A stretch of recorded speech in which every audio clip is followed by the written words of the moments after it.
It is impossible for the whole to be happy unless all, or most or some, of its parts possess happiness. The happy life is one in accordance with virtue and unimpeded.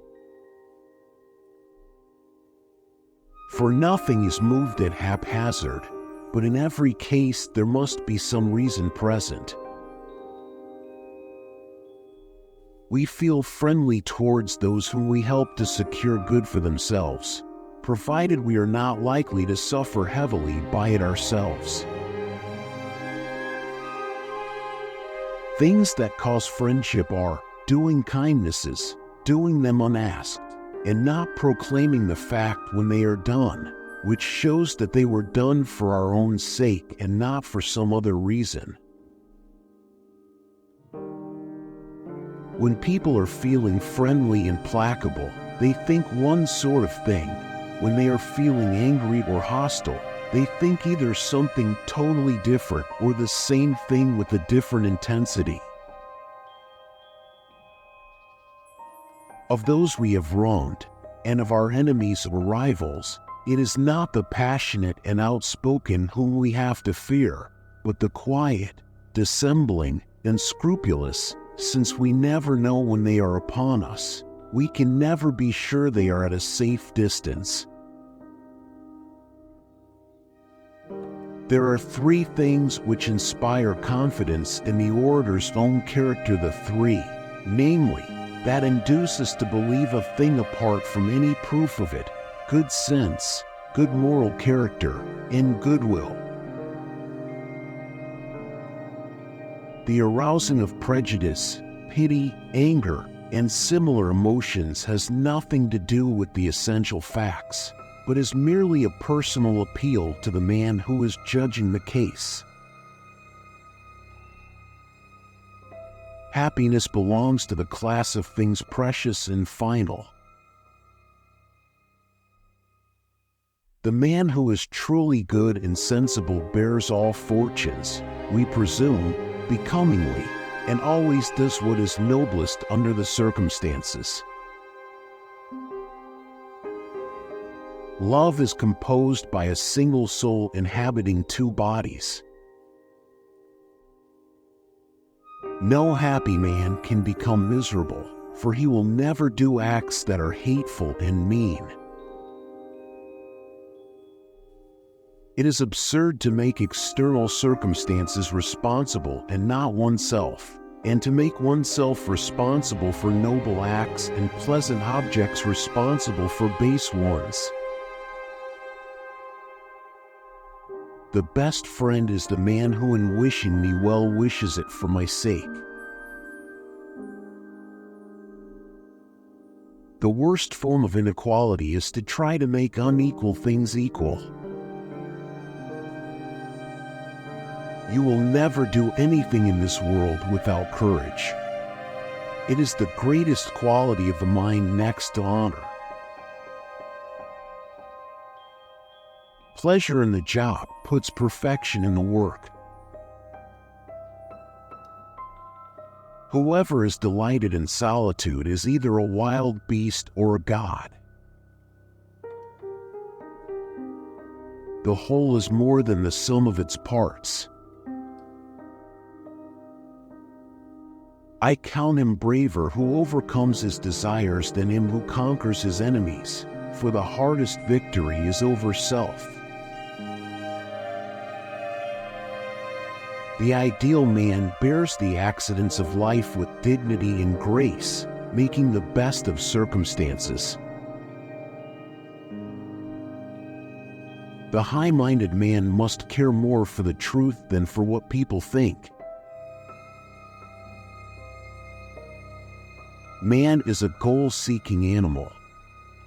His life only has meaning if he is reaching out and striving for his goals.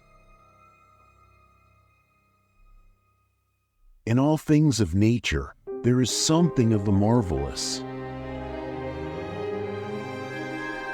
Wicked men obey from fear, good men from love. Nature does nothing in vain. Dignity does not consist in possessing honors, but in deserving them.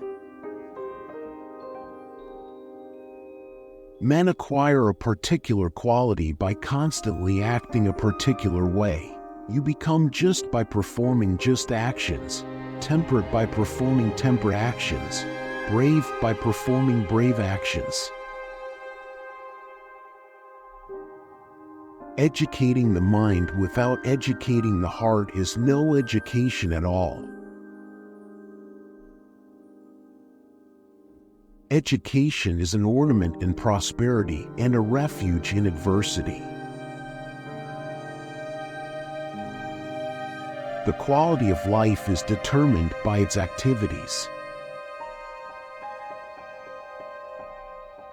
Life is a gift of nature, but beautiful living is the gift of wisdom. Life in accordance with intellect is best and pleasantest, since this, more than anything else, constitutes humanity. Character may almost be called the most effective means of persuasion.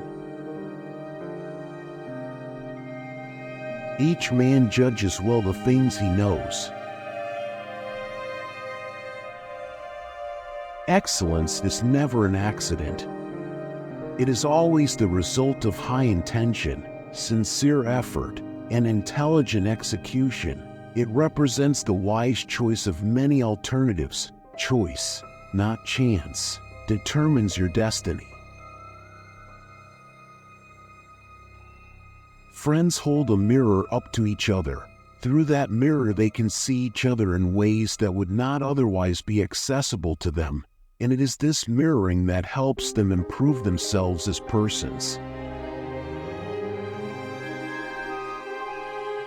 Good habits formed at youth make all the difference.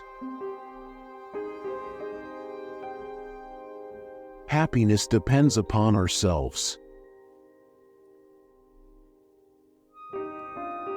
He who has never learned to obey cannot be a good commander. It is well to be up before daybreak, for such habits contribute to health, wealth, and wisdom. Knowing yourself is the beginning of all wisdom. Misfortune shows those who are not really friends. The proof that you know something is that you are able to teach it. Those that know, do. Those that understand, teach. This is the reason why mothers are more devoted to their children than fathers. It is that they suffer more in giving them birth and are more certain that they are their own. Through discipline comes freedom. To love someone is to identify with them.